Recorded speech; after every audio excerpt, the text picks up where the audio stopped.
everyone, welcome back to my channel. It has been a while since I did a Pan That Palette update. I was thinking for a while that I didn't really want to do Pan That Palette anymore.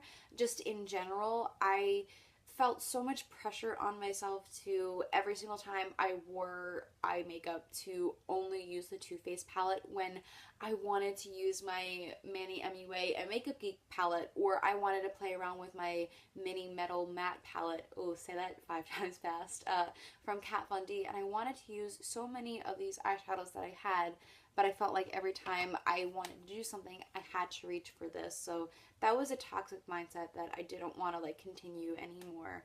But even then, these shadows, although I do really love using them, I have so many duplicates now in my collection. In the interim of me not posting an update, I kind of took a break from this project as well. Every single time I did my eye makeup in that little break period that I allotted for myself, no matter what occasion it was, I never reached for this Too Faced palette. Even if it was just for a neutral look, I pulled my Kat Von D Mini Metal Matte palette, or I pulled for the Makeup Geek and Manny palette. I did not touch this palette except for the one shade that I use for my brows. So all of those things were telling me to get rid of this palette and to end this project, and as a final goodbye, I'll talk you through everything that has happened in this palette. When I last saw you, the pan in Coconut Creme was empty because I finished that shade a long time ago and I dug out the Pink Sugar shade. Well, since the last update, I have dug out Cocoa Chili as well as Blueberry Swirl. Blueberry Swirl is the worst blue I ever worked with ever. Even when I first got the palette, it was not workable at all, so I just had to get rid of it. There was no use for me with that eyeshadow, as well as Cocoa Chili. Everyone in my introduction video and several update videos after kind of told me different ways to use Cocoa Chili because I shared my frustration with that one shadow, and every single suggestion they were like, oh, put it on a fluffy brush and tap off the excess and all the glitters would be gone, but that's just so much work.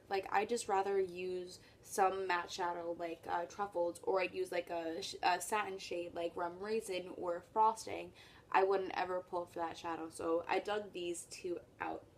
And since the last update, I did not hit pan on any new shadows. I only expanded the pan on whatever remaining shadows like Nugget and Mousse, and I might have hit pan on Butter Pecan since the last update, but I don't remember. And I have been expanding the little dip around the pan on Puddin'. And this is a shade that I use for my brows. So this is where I send off my Too Faced palette. It very much will be missed, and since it is my first full-sized palette that I bought in Sephora, before I bought this one, I got the Naked Basics 2 palette from Urban Decay, and that one was pretty small. So this is the first full-size palette that I ever had in my collection. So it's a tough goodbye, but a goodbye that I have to do because I have better eyeshadows in my collection now. Not saying that these are horrible by any means, because they do serve a purpose and they are really fantastic, but I prefer a lot of the eyeshadows that I have now in my collection as opposed to this one. So thank you all so much for joining me on my Pan That Palette 2018 journey, where I sent off this little guy. I didn't think this was how Pan That Palette would end this year, even though I thought I might be bored with Pan That Palette at certain points in this year. I never thought that I would get rid of this guy. Regardless, thank you all so much for joining me on my Pan That Palette journey this year, and I hope to see you in another video sometime soon. Goodbye, guys.